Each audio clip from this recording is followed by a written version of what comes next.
കഴിഞ്ഞ കുറച്ച് ദിവസങ്ങളായിട്ട് ഒത്തിരിയധികം ഡിസ്കസ് ചെയ്യപ്പെടുന്ന സിനിമയാണ് സിറ്റിസൺ വിജിലാൻഡെ. 4-5 ദിവസമായിട്ട് ഏതാണ്ട് 50-ലധികം മെസ്സേജസ് ആണ് ഈ സിനിമ ചെയ്യണമെന്ന് ആവശ്യപ്പെട്ട് എനിക്ക് വന്നത്. ഇതിന്റെ പ്രധാന കാരണം ജർമ്മനി സിനിമ ബാൻ ചെയ്തതും UK, ഫ്രാൻസ് പോലെയുള്ള രാജ്യങ്ങളിലുണ്ടായ പ്രശ്നങ്ങളും അതിന്റെയൊക്കെ വാലെ പിടിച്ച് ഇന്റർനാഷണൽ വള്ളി പിടിക്കുന്ന ഇലോൺ മസ്ക് പുള്ളിക്കാരന്റെ എക്സ് അക്കൗണ്ടിൽ സിനിമ കുറച്ച് നാൾ സ്ട്രീം ചെയ്തതൊക്കെയാണ്. എന്തുകൊണ്ട് ബാൻ ചെയ്യപ്പെട്ടു? ഗവൺമെന്റ് എന്താണ് മറക്കാൻ ശ്രമിക്കുന്നത്? അവിടെയാണല്ലോ ക്യൂരിയോസിറ്റി വർക്കാവുക. കഥ വിശദമായിട്ട് പറഞ്ഞു തരുന്നുണ്ട്. സാധാരണ തുടങ്ങുന്ന പോലെ തുടങ്ങാതെ സിനിമയിലെ ഒരു പെർട്ടിക്കുലർ ഡയലോഗിനെ പറ്റി സംസാരിച്ച് നമുക്ക് തുടങ്ങാം. സിനിമയിൽ ഒരു കഥാപാത്രം ആഫ്രിക്കയ്ക്ക് ഡൊണേഷൻസ് ആയിട്ട് പണം കൊടുക്കുന്നതിനെ എതിർത്ത് സംസാരിക്കുന്നുണ്ട്. നമുക്കറിയാലോ, ഒരുപാട് രാജ്യങ്ങൾ ആഫ്രിക്കയ്ക്ക് പണം കൊടുത്ത് അവരെ സഹായിക്കാറുണ്ട്.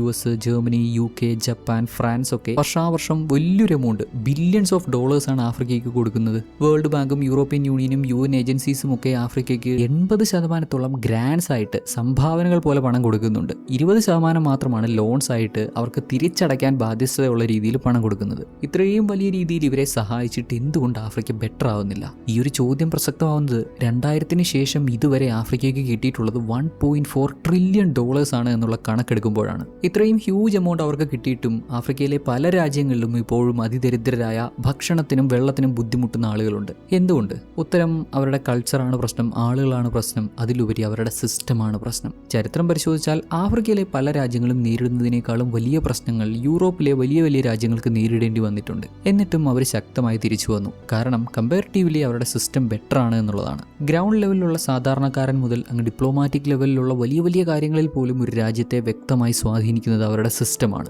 ഈ ഒരു സിസ്റ്റം വീക്ക് ആണെങ്കിൽ ഏതൊരു രാജ്യത്തിന് എങ്ങനെ സഹായം കിട്ടിയാലും പിടിച്ചു നിൽക്കാൻ പാടാകും. വർഷങ്ങളായി ആഫ്രിക്കയിലെ പല രാജ്യങ്ങൾക്കും സംഭവിക്കുന്നത് ഇതൊക്കെ തന്നെയാണ്. ദരിദ്രരുടെ പ്രശ്നങ്ങൾ തീർക്കാൻ ആഫ്രിക്കയ്ക്ക് കിട്ടിക്കൊണ്ടിരുന്ന പണം കാരണം ബെറ്റർ ആയത് അഴിമതി നടത്തിയവരാണ്. അവർക്ക് വലിയ വലിയ പാലസുകളുണ്ടായി, അവരുടെ ഓഫ്ഷോർ അക്കൗണ്ടുകളിൽ പണം കുമിഞ്ഞുകൂടി. പിന്നെ അഴിമതി, രാഷ്ട്രീയ പ്രശ്നങ്ങളൊക്കെ കാരണം ഒരുപാട് പണം അങ്ങനെയും ചിലവായി പോയി. ശരിക്കും പണം മാത്രമല്ല അവർക്ക് വേണ്ടത്, ഇൻസ്റ്റിറ്റ്യൂഷൻസ് വേണം, രാജ്യം പ്രോഗ്രസ് ആവണം. ഒരുപാട് സംഘടനകളും മറ്റും ഫ്രീ ഫുഡും ഫ്രീ ക്ലോത്ത്സും ഒക്കെ പലയിടങ്ങളിലും പ്രൊവൈഡ് ചെയ്യുന്നുണ്ട്. ഒരിക്കലും അതവരെ ബെറ്റർ ആക്കുന്നില്ല എന്നുള്ളതാണ്. ഫ്രീ ആയിട്ട് കൊടുക്കുന്നത് ഒരിക്കലും ഒരു രാജ്യത്തെ ബെറ്റർ ആക്കില്ല, ജനങ്ങളെ കൂടുതൽ ഡിപ്പെൻഡന്റ് ആക്കും. ഫുഡ് ഫ്രീ ആയിട്ട് കൊടുത്തപ്പോൾ കർഷകർക്ക് നഷ്ടം വന്നു, ആ ഒരു മാർക്കറ്റ് താളം തെറ്റി. ക്ലോത്ത്സ് ഫ്രീ ആയിട്ട് കിട്ടുമ്പോൾ ആ ഒരു മേഖലയും തകരും, ഗ്രാജുവലി ഏതാണ്ട് പൂർണ്ണമായും തകരും. ഇവരുടെ സിസ്റ്റം ഇത്രമാത്രം ഇങ്ങനെയായി മാറാൻ പ്രധാന കാരണങ്ങളിലൊന്ന് ഇവരുടെ കൾച്ചറും അവിടുത്തെ ജനങ്ങളും ജനങ്ങളുടെ രീതികളും ഒക്കെ തന്നെയാണ്. ഇതൊക്കെ കാരണം ഒരുപാട് ആളുകൾ തങ്ങളുടെ സ്വന്തം രാജ്യം ഉപേക്ഷിച്ച് മറ്റു രാജ്യങ്ങളിലേക്ക് കുടിയേറി റെഫ്യൂജീസ് ആയിട്ട് പല രാജ്യങ്ങളിൽ കഴിയുന്നവരും അനവധിയാണ്. ഇങ്ങനെയൊക്കെ മറ്റു രാജ്യങ്ങളിലേക്ക് പോയാലും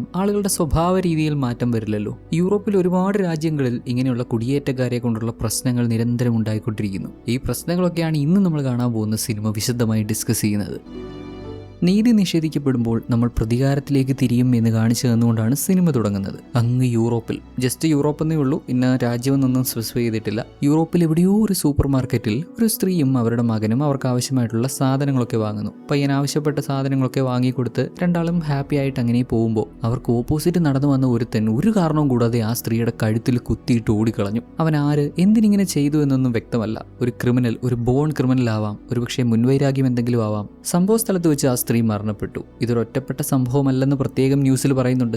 വേൾഡ് ന്യൂസ് പറയുന്നത് പ്രകാരം ഒരു മൈഗ്രന്റ് ആണ് ഈ കൊലപാതകം ചെയ്തത്, ഒരു കുടിയേറ്റക്കാരൻ. കുടിയേറ്റക്കാരുടെ സൈഡിൽ നിന്ന് ഇത്തരത്തിലുള്ള ക്രിമിനൽ ആക്ട്സ് ഒക്കെ നിരന്തരം ഉണ്ടാവാറുണ്ട്. അവർ തങ്ങൾക്കൊരു വെല്ലുവിളി ആയിക്കൊണ്ടിരിക്കുകയാണ്. ഇന്നാട്ടിലെ ജനങ്ങൾ ഇവരെയൊക്കെ പേടിച്ച് പുറത്തിറങ്ങാൻ പോലും പേടിക്കുന്ന അവസ്ഥയിലാണ് ഇന്ന് ജീവിക്കുന്നത് എന്നാണ് ന്യൂസിൽ പറയുന്നത്. ഗവൺമെന്റ് ജനങ്ങളെ പ്രൊട്ടക്ട് ചെയ്യാൻ പറ്റാതെ ഫെയിൽ ആവുന്ന ഈ സാഹചര്യത്തിൽ, നിയമവും കോടതിയും ഒക്കെ നീതി നടപ്പിലാക്കാൻ പറ്റാതെ പരാജയപ്പെടുന്ന ഈ സാഹചര്യത്തിൽ ജനങ്ങൾക്ക് പ്രതീക്ഷയായി ഒരാൾ വന്നു, ഒരു വിജിലാൻഡെ. ക്രിമിനൽസിനെയും അവരെ പിന്തുണയ്ക്കുന്ന രാഷ്ട്രീയക്കാരെയും അധികാര സ്ഥാനത്തിരിക്കുന്നവരെയും തേടി പിടിച്ചു കൊല്ലുന്ന ഒരു വിജിലാൻഡെ, സിറ്റിസൺ വിജിലാൻഡെ. ഇതുവരെയും മുഖം കാണിച്ചിട്ടില്ലാത്ത, ഇതിനോടകം ഒട്ടനവധി ക്രിമിനൽസിനെ ഇല്ലാതാക്കിയിട്ടുള്ള, ഇവരെ എല്ലാവരെയും തീർത്ത് കളയണമെന്ന് ആഹ്വാനം ചെയ്യുന്ന ഒരാൾ. ഇപ്പോൾ ജനങ്ങൾക്കെല്ലാം അയാളെ നല്ല മതിപ്പാണ്. ഗവൺമെന്റ് പരാജയപ്പെട്ടെടുത്ത് ജനങ്ങൾ മുൻകൈ എടുത്തിറങ്ങണം, ഇങ്ങനെയുള്ള ആളുകളെയൊക്കെ തീർത്ത് കളയണമെന്ന അഭിപ്രായമാണ് എങ്ങും. മറ്റു പല രാജ്യങ്ങളിൽ നിന്നും കുടിയേറി വന്നിരിക്കുന്ന സാധാരണക്കാരെ പോലും പേടിയോടെയും ദേഷ്യത്തോടെയുമാണ് ഇവരൊക്കെ കാണുന്നത്. ഇവരുടെ ടാക്സ് മണി ഗവൺമെന്റ് ആഫ്രിക്കയെ സഹായിക്കാൻ വേണ്ടി ചെലവഴിക്കുന്നു.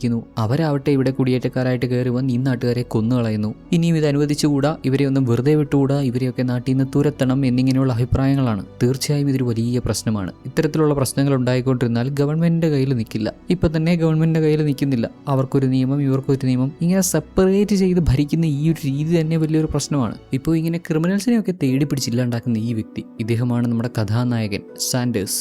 ആളെപ്പറ്റി കൂടുതൽ പറയാതിരിക്കുന്നതാണ് നല്ലത്. ഒറ്റ മൈൻഡാണ്, ഒരു തീരുമാനം എടുക്കുന്നു, അത് അതങ്ങ് നടപ്പിലാക്കുന്നു. നാട്ടിലിറങ്ങി കൊലപാതകം ചെയ്യുന്നവൻ നല്ലവനാവത്തില്ലല്ലോ, പക്ഷെ അവൻ കൊല്ലുന്നത് കൊലപാതകികളെ ആയതുകൊണ്ട് ഇപ്പോൾ ജനങ്ങളുടെയൊക്കെ സപ്പോർട്ട് അവനുണ്ട്. താൻ എന്തുകൊണ്ട് ഇങ്ങനെയൊക്കെ ചെയ്യുന്നെന്നും ഇങ്ങനെയുള്ളവരെയൊക്കെ ഇത്തരത്തിലാണ് ഡീൽ ചെയ്യേണ്ടതെന്നും പുള്ളിക്കാരൻ വീഡിയോ ത്രൂ എല്ലാവരെയും അറിയിക്കുന്നുമുണ്ട്. മുഖം ബ്ലർ ചെയ്ത് തൻ്റെ ഐഡന്റിറ്റി പുറത്തുവിടാതെ വളരെ ടോക്സിക് ആയിട്ടുള്ള കാര്യങ്ങൾ ആൾ ഷെയർ ചെയ്യുന്നുണ്ട്. ആളെ സംബന്ധിച്ചിടത്തോളം ഇതൊക്കെയാണ് ശരി, ഗവൺമെന്റ് ഒന്നും ചെയ്യാതെ നോക്കി നിൽക്കുന്നു, പിന്നെ എന്താണ് ഓപ്ഷൻ, ഇങ്ങനെയൊക്കെ തന്നെ ചെയ്തു കളയാം, നിയമം കയ്യിലെടുക്കാം. വെറുമൊരു സാധാരണക്കാരനല്ല ഇയാൾ അതിസമ്പന്നനാണ്. നമ്മുടെ ബാറ്റ്മാന്റെ ചെറിയൊരു വെർഷൻ. തെറ്റ് സംഭവിക്കുന്നുണ്ടെങ്കിൽ ഇയാൾ തന്നെ ശിക്ഷ വിധിക്കുന്നു, നടപ്പാക്കുന്നു. ക്രിമിനൽസിനെ ആണെങ്കിലും ഇത്തരത്തിൽ കൊന്നുകളയാൻ ആഹ്വാനം ചെയ്യുകയും അങ്ങനെ കൊന്നുകളയുകയും ചെയ്യുന്ന ഒരുത്തൻ വന്നു കഴിഞ്ഞാൽ ഗവൺമെന്റ് ചുമ്മാതിരിക്കില്ലല്ലോ. ഇന്റർപോൾ തന്നെ ഇവനെ പിടിക്കാൻ നേരിട്ടിറങ്ങി. അവരുടെ ഇവിടുത്തെ ഹെഡ് ഹെൻറി പറയുന്നത് ഇതിൽ മറ്റ് രാജ്യങ്ങളുടെ കളിയുണ്ടെന്നാണ്. ഗ്രൗണ്ട് ലെവലിൽ നിന്ന് ഇത്തരത്തിലൊരു മൂവ്മെന്റ് ഉണ്ടാക്കി എല്ലാവരെയും ഒരു വിഭാഗത്തിനെതിരെ തിരിച്ച് അവരാണ് പ്രശ്നം, അവരെല്ലാവരും പ്രശ്നമാണ് എന്ന രീതിയിൽ വരുത്തി തീർക്കുകയും അതിനെതിരെ ജനരോഷം ഉണ്ടാക്കുകയും റഷ്യ, ചൈന തുടങ്ങിയ രാജ്യങ്ങളുടെ സപ്പോർട്ടോടുകൂടി ഇവിടെ കൊലപാതകങ്ങൾ നടത്തുകയാണ്. ഇതെന്തായാലും തടഞ്ഞു നിർത്തേണ്ടതാണ്. എത്രയും വേഗം ഈ വിജിലാന്റിയെ കണ്ടുപിടിച്ച് നിയമത്തിന് മുന്നിൽ കൊണ്ടുവരും എന്ന് പറയുന്നു. അങ്ങനെ ഇരിക്കും ഒരു ദിവസം നമ്മുടെ ഹീറോ ഒരു ബസ്സിൽ ഇങ്ങനെ യാത്ര ചെയ്യുമ്പോൾ ഇതേ ബസ്സിൽ 3 കുട്ടികൾ കയറി. ഇവർ ടിക്കറ്റ് എടുത്തിട്ടില്ല. പിള്ളേരോട് ടിക്കറ്റ് എടുക്കാൻ ഡ്രൈവർ ആവശ്യപ്പെട്ടെങ്കിലും ഇവർ തയ്യാറാവുന്നില്ല. ടിക്കറ്റ് എടുക്കാൻ സൗകര്യമില്ല, നീ വേണേ ഡ്രൈവ് ചെയ്താൽ മതി, ഞങ്ങൾ കാരണം ഇത്രയും ആളുകൾ ബുദ്ധിമുട്ടിയാലും ഒരു കുഴപ്പവുമില്ല എന്ന മട്ടിലാണ്. ഉടൻ നമ്മുടെ ഹീറോ ഇടപെട്ടു. കാര്യങ്ങൾ സംസാരിച്ച് സോൾവ് ചെയ്യാൻ നോക്കിയപ്പോൾ ഡ്രൈവർക്ക് ടിക്കറ്റ് ഇല്ലാതെ ബസ് എടുക്കാൻ പറ്റില്ല, പിള്ളേരൊട്ട് പൈസ കൊടുക്കുന്ന ലക്ഷണവുമില്ല. തുടർന്ന് ഇവൻ തന്നെ ഇവരുടെ 3 ആളുടെയും പൈസ കൊടുത്തു. എന്നിട്ട് ഇവരെ 3 പേരെയും ബാൻ ചെയ്യുന്നുണ്ട്. ഇങ്ങനെയൊക്കെ ചെയ്യാൻ പോയി കഴിഞ്ഞാൽ അത് വലിയ പ്രശ്നങ്ങൾക്ക് കാരണമാവും. സപ്പോസ് ഇവരിപ്പോൾ മറ്റാരെങ്കിലും പറ്റിച്ചു, ഒരു പ്രൊഡക്റ്റിന് അതിന്റെ വില കൊടുക്കാതെ തട്ടിപ്പറിച്ചു. ഇങ്ങനെ സംഭവിക്കുമ്പോൾ അവിടെ ഒരു ലോസ് ക്രിയേറ്റ് ആവും. ഇതിന്റെ ലോസ് നികത്താനായിട്ട് മാർക്കറ്റിൽ പ്രൊഡക്റ്റിന്റെ വില ഉയരും. അതെല്ലാവരെയും അഫക്റ്റ് ചെയ്യും. പ്രൈവറ്റ് സ്ഥാപനങ്ങളാണെങ്കിലും ഗവൺമെന്റ് ആണെങ്കിലും പണവും എഫേർട്ടും ആവശ്യമായിട്ട് വരുന്ന കാര്യങ്ങൾക്ക് അതിൻ്റെതായിട്ടുള്ള വില കൊടുത്ത് വേണം സ്വന്തമാക്കാൻ. ചിലർക്കൊക്കെ ഇത് എങ്ങനെയൊക്കെ പറഞ്ഞു കൊടുത്താലും മനസ്സിലാകത്തില്ല, മനസ്സിലാക്കാൻ അവർ ശ്രമിക്കില്ല. അങ്ങനെയുള്ളവർക്ക് വീണ്ടും ക്ലാസ് എടുത്തുകൊണ്ടിരിക്കാൻ നമ്മുടെ ഹീറോ ഒരുക്കമല്ല. ഇതേ നഗരത്തിൽ ഏതൊക്കെയോ ക്രിമിനൽ എൽസ എന്നൊരു സ്ത്രീയെ വളരെ മോശമായി മർദ്ദിച്ച് അവരിപ്പോൾ ഹോസ്പിറ്റലിലാണ്. നമ്മുടെ ആൾ അവളെ കാണാൻ ചെന്നു. അവളെ ഇങ്ങനെ ഉപദ്രവിച്ച ആളുകളെ എന്താണ് ചെയ്യേണ്ടതെന്ന് ചോദിച്ചപ്പോൾ പുള്ളിക്കാരി ആദ്യം അവരെല്ലാവരെയും ജയിലിൽ അടയ്ക്കണമെന്ന് പറഞ്ഞെങ്കിലും നിയമത്തിന്റെ നൂലാമാലകളും ഒരുപാട് വർഷം കേസുകൾ നീണ്ടുപോകുന്നു. ഇവൾക്ക് സംഭവിച്ച കാര്യങ്ങൾ ഇവൾ തന്നെ കോടതിയിലെത്തി മൾട്ടിപ്പിൾ ടൈംസ് പറയണം, വീണ്ടും വീണ്ടും അതേ കാര്യങ്ങൾ റിപ്പീറ്റ് ചെയ്ത് പറയേണ്ടി വരുമെന്നൊക്കെ പറഞ്ഞപ്പോൾ തന്നെ ഉപദ്രവിച്ചവരാരും ജീവനോടെ ഉണ്ടാവരുത് എന്ന് എൽസ പറഞ്ഞു. സാൻഡേഴ്സും അതിനുള്ള കാര്യങ്ങൾ ചെയ്യുന്നു. അവരെ ട്രാക്ക് ചെയ്യാനും ഓരോരുത്തരെയായിട്ട് ഇല്ലാതാക്കാനുള്ള കാര്യങ്ങൾ ചെയ്യുന്നു. മീൻ ടൈം ഇന്റർപോൾ ഇവനെ ട്രാക്ക് ചെയ്യുന്നുണ്ട്. ഇവനെ പറ്റിയുള്ള ഇൻഫോർമേഷനൊക്കെ കളക്ട് ചെയ്ത് ഇന്ന സ്ഥലത്താണ് ഇവൻ ജീവിക്കുന്നത് എന്ന് മനസ്സിലാക്കി ഫോഴ്സുമായിട്ട് ഇവിടെ വന്നു. നമ്മുടെ ആൾ അവരെ എക്സ്പെക്ട് ചെയ്ത് നിൽക്കുമായിരുന്നു. വന്നു കയറുമ്പോൾ തന്നെ അവർക്കൊരു വാണിംഗ് കൊടുക്കുന്നുണ്ട്. ഇനി മുന്നോട്ട് വന്നു കഴിഞ്ഞാൽ നിങ്ങൾ ആഗ്രഹിക്കുന്നതായിരിക്കില്ല ഇവിടെ സംഭവിക്കാൻ പോകുന്നതെന്ന്. അവർ കേൾക്കില്ല. ഇവനെ അറസ്റ്റ് ചെയ്യണമെന്നുള്ള ഉദ്ദേശത്തിൽ മുന്നോട്ട് വന്നു. എന്നാൽ വീടിനുള്ളിൽ തന്നെ ഇവൻ സെറ്റ് ചെയ്ത് വെച്ചിരുന്ന ഡിഫൻസ് അവർക്കെല്ലാം വലിയ പണിയായി. ഒറ്റയ്ക്ക് നിന്ന് നമ്മുടെ ഹീറോ അവരെ എല്ലാം വീഴ്ത്തിക്കളഞ്ഞു. ആൾക്ക് ഇവിടെ ഒരുപാട് പ്രോപ്പർട്ടീസ് ഉണ്ട്,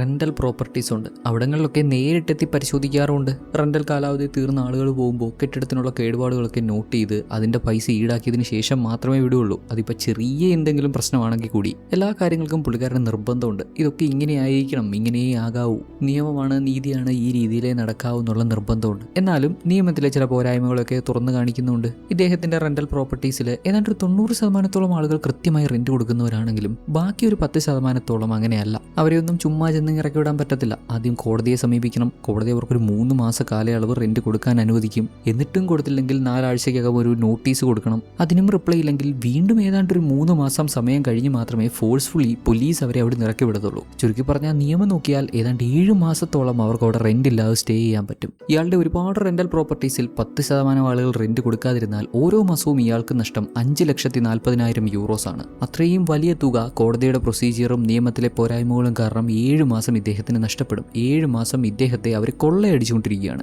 നിയമം ഇങ്ങനെയല്ല ആവേണ്ടതെന്നും ശക്തമായി ആൾ വിമർശിക്കുന്നുണ്ട്. കോടതിയുടെ പ്രൊസീജിയറിന് കാത്തു നിൽക്കാതെ റെന്റ് തരാനുള്ളവരെ ഫോഴ്സ് ചെയ്ത് നോക്കുക, അങ്ങനെ അല്ലെങ്കിൽ അവരുടെ അഡ്രസ്സ് കൊടുത്തേക്കാൻ പറഞ്ഞു. തന്റെ രീതിയിൽ താൻ അവരെ നേരിട്ടോളാവുന്നു. സാൻഡേഴ്സിന്റെ പേരൻസിനെ പറ്റിയും അവനോട് സൂചിപ്പിക്കുന്നുണ്ട്. ഇവന്റെ ചെറിയ പ്രായത്തിൽ അമ്മ മരണപ്പെട്ടു. അതിനുശേഷം അച്ഛൻ ഇവനെ ബോർഡിംഗ് സ്കൂളിലാക്കി. അദ്ദേഹവുമായിട്ട് ആ ഒരു ബന്ധമൊന്നുമില്ല. അച്ഛനോട് പ്രോപ്പറായി സംസാരിച്ച ഓർമ്മ പോലുമില്ല. അദ്ദേഹത്തിന് ക്യാൻസർ ആയിരുന്നു എന്നുള്ള കാര്യം പോലും ഇദ്ദേഹത്തിന് അറിയില്ലായിരുന്നു എന്ന്. ആള് വളർന്നു വന്ന സാഹചര്യം മനസ്സിലാവുന്നുണ്ടല്ലോ. ഇങ്ങനെയൊരു സാഹചര്യത്തിലൊക്കെ വളർന്നു വന്ന വ്യക്തി എന്ന നിലയിൽ ഇദ്ദേഹത്തിന് നീതി നിഷേധിക്കപ്പെടുമ്പോൾ ആൾ ഇങ്ങനെയാണ് റിയാക്ട് ചെയ്യുന്നത്. ഇങ്ങനെയാണ് ആൾ റിയാക്ട് ചെയ്യാൻ പഠിച്ചിട്ടുള്ളത്. അച്ഛന്റെ മരണത്തോടെ ബിസിനസ് കാര്യങ്ങളെല്ലാം നോക്കി നടത്തേണ്ട ഉത്തരവാദിത്വം വരുന്നു.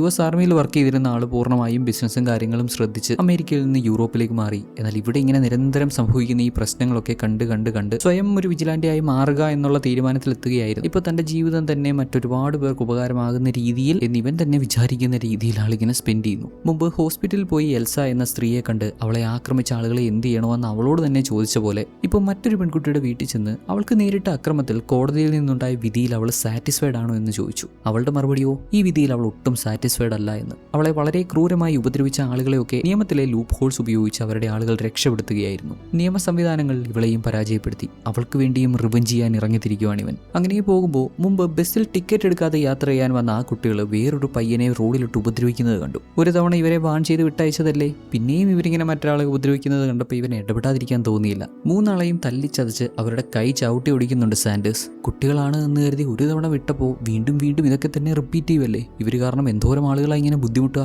കോടതിയിൽ നീതി നിഷേധിക്കപ്പെട്ട ആ പെൺകുട്ടിയെ ആക്രമിക്കുന്നവരെ ഡീൽ ചെയ്യുന്നതിന് മുമ്പ് ആ കേസിൽ പ്രതികളെ വിട്ടയക്കാൻ തീരുമാനിച്ച് ജഡ്ജിനെയും ഇവൻ കടത്തിക്കൊണ്ടു പോകുന്നുണ്ട്. എപ്പോഴും നിയമം അനുസരിക്കാൻ പോയാൽ നീതി നിഷേധിക്കപ്പെടുമെന്ന് ജഡ്ജിന് കാണിച്ചു കൊടുക്കാൻ വേണ്ടി വണ്ടി ഡ്രൈവ് ചെയ്യുമ്പോൾ ഓപ്പോസിറ്റ് ലൈനിൽ കയറി ഇവൻ ഡ്രൈവ് ചെയ്യും. മറ സൈഡിൽ നിന്ന് വന്നോണ്ടിരുന്ന കാർ ഓൺ അടിച്ചെങ്കിലും ഇവൻ മാറിക്കൊടുത്തില്ല. ഓപ്പോസിറ്റ് വന്ന ഒരു പാനിക്കായി കാർ വെട്ടിച്ച് അത് കറങ്ങി മറിഞ്ഞ് കത്തിപ്പോയി. അതിനകത്തുള്ള ആളുകളെല്ലാം മരണപ്പെട്ടു. ഇതിലൂടെ ഇവൻ പറയാൻ ഉദ്ദേശിച്ചത് എന്താണെന്നോ, സംടൈംസ് നിയമം ലംഘിക്കണം. അവർക്ക് വേണമെങ്കിൽ ഇപ്പുറത്തെ ലൈനിലൂടെ, അതായത് ഇവൻ പോകേണ്ടിയിരുന്ന ലൈനിലൂടെ മാറി സഞ്ചരിക്കാമായിരുന്നു, അപകടം ഒഴിവാക്കാമായിരുന്നു. ഇപ്പൊ നിയമം നോക്കി നിയമം പാലിക്കുന്നതിൽ കൂടുതൽ ശ്രദ്ധ കൊടുത്തത് കൊണ്ട് അവരെല്ലാം മരണപ്പെട്ടില്ല എന്ന് ഒറ്റ മൈൻഡിൽ തോന്നുന്നു അങ്ങ് ചെയ്യുക. ഇവന് ശരിയെന്ന് തോന്നുന്ന കാര്യങ്ങളാണ് ശരിയെന്ന് തീരുമാനിച്ച് ചെയ്യുക. ഇപ്പൊ തന്നെ ജഡ്ജിനെ കൂട്ടിക്കൊണ്ടുവന്ന് അദ്ദേഹത്തിന്റെ കൈ മുറിച്ചിട്ട് അദ്ദേഹത്തെയും കൊലപ്പെടുത്തി. എന്നിട്ട് ആ പെൺകുട്ടിയെ ഉപദ്രവിച്ചവരിൽ യൂസഫ് എന്ന പയ്യന്റെ വീട്ടിൽ ചെന്ന് അവന്റെ കാലിൽ വെടിവെച്ച് അവന്റെ അമ്മയെയും പെങ്ങളെയും അച്ഛനെയും ഒക്കെ ഗൺ പോയിന്റിലാക്കി അവരോട് ചോദ്യങ്ങൾ ചോദിക്കാൻ തുടങ്ങി. വെറും 14 വയസ്സ് പ്രായമുള്ള ഒരു പെൺകുട്ടിയെയാണ് ഈ യൂസഫും അവന്റെ സുഹൃത്തുക്കളും ചേർന്ന് അതിക്രൂരമായി അങ്ങനെയൊക്കെ ചെയ്തത്. എന്തുകൊണ്ട് ചെയ്തു എന്ന് ചോദിക്കുമ്പോൾ അവൾ അങ്ങനെ ഒരു ടൈപ്പായിരുന്നു, അവൾക്കും അത് തന്നെയാണ് വേണ്ടത് എന്നാണ് തങ്ങൾക്ക് തോന്നിയതെന്നാണ് ഇവന്റെ മറുപടി. ഇവൻ മാത്രമോ, ഇവന്റെ പെങ്ങൾ പറയുന്നത് അവൾ അവളുടെ ശരീരം മുഴുവൻ കവർ ചെയ്യുന്നില്ല, അവൾ അവളുടെ കാല് കാണിച്ചുകൊണ്ടാണ് വന്നത്, അതിനർത്ഥം അവൾ അങ്ങനെ ഒരു പെണ്ണാണെന്ന്. യൂസഫിന്റെ അച്ഛനോട് കുട്ടികളെ എങ്ങനെയാണോ പഠിപ്പിച്ചു വെക്കുന്നത് ഇവർ പറയുന്നതൊക്കെ ശരിയാണെന്ന് കരുതുന്നുണ്ടോ എന്ന് ചോദിച്ചപ്പോൾ ഖുറാനിലെ വാല്യൂസ് ആണ് തന്റെ കുട്ടികളെ പഠിപ്പിക്കുന്നത് എന്ന് ഒരു മടിയും കൂടാതെ അയാൾ എടുത്തു പറയും. വാല്യൂസേ ഇങ്ങനെ, എന്തുകൊണ്ട് നിങ്ങളുടെ സ്വന്തം രാജ്യം വിട്ട് ഇവിടെ വന്നു ചോദിക്കുമ്പോൾ ഇവരുടെ സ്വന്തം രാജ്യത്ത് യുദ്ധമാണ്, ജീവിക്കാൻ പറ്റാത്ത സാഹചര്യമാണ്, അതുകൊണ്ട് ഇവിടെ വന്നു എന്ന്. തങ്ങളുടെ രാജ്യമേ പ്രശ്നമാണെന്ന് പറഞ്ഞ് ഓടി വന്നവർ ഇവിടെ വന്നിട്ട് ചെയ്യുന്നതോ ഇങ്ങനെയൊക്കെ. അതിനെ ന്യായീകരിക്കുന്ന അച്ഛനും അമ്മയും. കൂടുതലൊന്നും പറയണ്ടല്ലോ, മതിയായി സാൻഡേഴ്സിന്. ഇവരിൽ ഒരാൾ പോലും ജീവിച്ചിരിക്കാൻ അർഹനല്ലെന്ന് മനസ്സിലാക്കി. യൂസഫിനോട് ആ പെൺകുട്ടിയെ ഉപദ്രവിച്ചപ്പോൾ ഇവന്റെ കൂടെ ഉണ്ടായിരുന്ന ഇവന്റെ സുഹൃത്തുക്കളെ എല്ലാവരെയും ഇവിടെ വിളിച്ചു വരുത്താൻ ആവശ്യപ്പെട്ടു. ഇനിയിപ്പോൾ ഇവരോട് കൂടുതൽ സംസാരിക്കേണ്ട ആവശ്യമില്ല. സംസാരിച്ച് തുടങ്ങിയപ്പോൾ തന്നെ ഇവരുടെ ഒരു രീതിയും മൊറാലിറ്റിയും ഒക്കെ മനസ്സിലായി. യൂസഫിന്റെ 2 സുഹൃത്തുക്കൾ വന്നപ്പോൾ കൂടുതൽ ചോദിക്കാനും പറയാനും ഒന്നും നിന്നില്ല. അവരെ 2 പേരെയും ഷൂട്ട് ചെയ്ത് കൊന്നു. ആൻഡ് ഈ ഫാമിലിയിലെ മുഴുവൻ ആളുകളെയും 4 പേരെയും ഷൂട്ട് ചെയ്ത് കൊന്നുകളഞ്ഞു. അല്പസമയം കഴിഞ്ഞ് യൂസഫിന്റെ 4 സുഹൃത്തുക്കൾ കൂടി ഇങ്ങോട്ട് വരുന്നുണ്ട്. അവരെയും കൊന്നുകളഞ്ഞു. ഇതിനൊക്കെ ശേഷം സാൻഡേഴ്സിനെ പിടിക്കാൻ ശ്രമിച്ചിരുന്ന ഇന്റർപോൾ ഓഫീസറിനെ കോൺടാക്ട് ചെയ്യുന്നുണ്ട്. വീട്ടിൽ വെച്ചുണ്ടായ ആക്രമണത്തിൽ ഇദ്ദേഹത്തിന് സാരമായി പരിക്ക് പറ്റി ഹോസ്പിറ്റലിലാണ്. ഇത്രയുമൊക്കെ സംഭവങ്ങൾക്ക് ശേഷവും ഇതെല്ലാം തടഞ്ഞു നിർത്താൻ, എസ്പെഷ്യലി ഇസ്ലാമിസ്റ്റുകളുടെ സൈഡിൽ നിന്നും എക്സ്ട്രീം ലെഫ്റ്റ് ആളുകളുടെ സൈഡിൽ നിന്നും ഉണ്ടാകുന്ന പ്രശ്നങ്ങൾ തടഞ്ഞു നിർത്താൻ ഗവൺമെന്റ് പ്രോപ്പർ ആയിട്ടുള്ള ആക്ഷൻ എടുത്തില്ലെങ്കിൽ ഇവിടം കൊണ്ടൊന്നും താൻ അവസാനിപ്പിക്കില്ലെന്നും ഗവൺമെന്റ് ചെയ്യേണ്ട കാര്യങ്ങൾ ജനങ്ങൾ നേരിട്ടിറങ്ങി ചെയ്യുമെന്നും പറഞ്ഞു. ഓൾറെഡി സംഭവിച്ചുകൊണ്ടിരിക്കുന്ന കുറച്ച് കാര്യങ്ങൾ പറഞ്ഞ് വല്ലാത്ത രീതിയിലൊന്ന് വാൺ ചെയ്തതും ഹെൻറിക്ക് കാര്യം പിടികിട്ടി. ഉടൻ തന്നെ പ്രൈം മിനിസ്റ്ററുമായിട്ടൊരു മീറ്റിംഗ് അറേഞ്ച് ചെയ്യാൻ ആവശ്യപ്പെടുന്നുണ്ട്. ഇവിടെ തുടർച്ചയായി നടക്കുന്ന ഈ കുറ്റകൃത്യങ്ങളിലെയൊക്കെ പ്രതി അത് ചെയ്യുന്ന ക്രിമിനൽസ് മാത്രമല്ല, ഇവിടുത്തെ ലീഗൽ സിസ്റ്റം കൂടിയാണെന്ന് കാണിച്ചു തന്നുകൊണ്ടാണ് സിനിമ അവസാനിക്കുന്നത്. അത്രയുള്ള സിനിമ. ആകെ മൊത്തത്തിൽ എൻ്റെ ഒരു അഭിപ്രായം പറഞ്ഞാൽ എനിക്ക് ഒട്ടും ഇഷ്ടപ്പെട്ടില്ല. നിങ്ങൾക്ക് ഒരു 1.5 മണിക്കൂർ വേസ്റ്റ് ചെയ്യാനുണ്ടെങ്കിൽ ഈ സിനിമ കാണാമെന്നാണ് എൻ്റെ അഭിപ്രായം. ഒരു മേഖലയിലും ബെറ്ററായിട്ട് പറയാനില്ലെന്നേ. ഡയറക്ഷൻ, കൊറിയോഗ്രാഫി, ആക്ടിങ് ഒന്നും ബെറ്ററല്ല. എന്നാൽ പറയുന്ന ടോപ്പിക് ഇങ്ങനെയൊക്കെയാണ്. ഒരു കാരണവശാലും ഇത് മറച്ചു വെക്കേണ്ട ആവശ്യമില്ല. ഡിസ്കസ് ചെയ്യണം, അഡ്രസ്സ് ചെയ്യേണ്ട കാര്യങ്ങളൊക്കെ തന്നെയാണ്. ബട്ട് ആസ് എ മൂവി ഇതൊരു പരാജയമാണ്. ലോകത്തിൻ്റെ ഭൂരിപക്ഷം രാജ്യങ്ങളിലും ഇങ്ങനെയുള്ള പല കൾച്ചറുകൾ, പല മതങ്ങൾ, പല നാടുകളിൽ നിന്ന് റെഫ്യൂജീസ് ആയിട്ടും മൈഗ്രൻസ് ആയിട്ടും വന്നിട്ടുള്ള ആളുകളിൽ നിന്നൊക്കെ ഉണ്ടാകുന്ന പ്രശ്നങ്ങളൊക്കെ തന്നെയാണിത്. ഏതായാലും വീഡിയോയിൽ പറഞ്ഞ കാര്യങ്ങളൊക്കെ മനസ്സിലായിട്ടുണ്ടാവും. അതിലുള്ള അഭിപ്രായങ്ങളൊക്കെ കമൻസ് ആയിട്ട് അറിയിക്കുന്നുണ്ടാവും എന്ന് പ്രതീക്ഷിക്കുന്നു. മറ്റൊരു ദിവസം ഇങ്ങനെയല്ലാത്ത മറ്റൊരു നല്ല അടിപൊളി സിനിമയുടെ കഥയുമായിട്ട് നമുക്ക് കാണാം. Take care.